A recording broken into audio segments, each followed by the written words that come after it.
we'll guide you through how to automate Google Sheets with Zapier. If you find this helpful, consider subscribing and liking the video. First, open your web browser and go to Zapier's website. Make sure you're logged in. Once you're in, click on the Make a Zap button, usually located at the top of the Zapier dashboard. This is where the magic happens. You'll be prompted to choose a trigger app, so search for and select Google Sheets. After selecting Google Sheets, you'll need to choose a specific trigger event. For example, you can choose New Spreadsheet Row if you want the automation to trigger whenever a new row is added to your Google Sheet.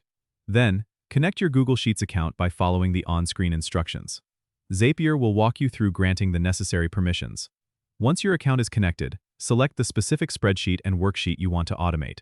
This ensures Zapier knows exactly where to look for changes. Next, you need to set up the action that will occur when your trigger event happens.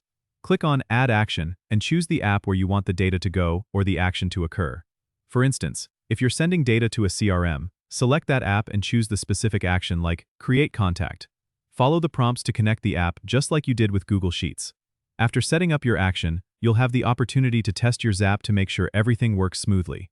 Zapier will pull in sample data from your Google Sheet to run a test, and you'll see if the automation performs as expected. If everything looks good, click on Turn on Zap to activate it. Your automation is now live, and Zapier will start working for you automatically. You can always come back to Zapier to tweak your Zaps or create new ones as your needs change. Don't forget to subscribe and comment if this helped you out.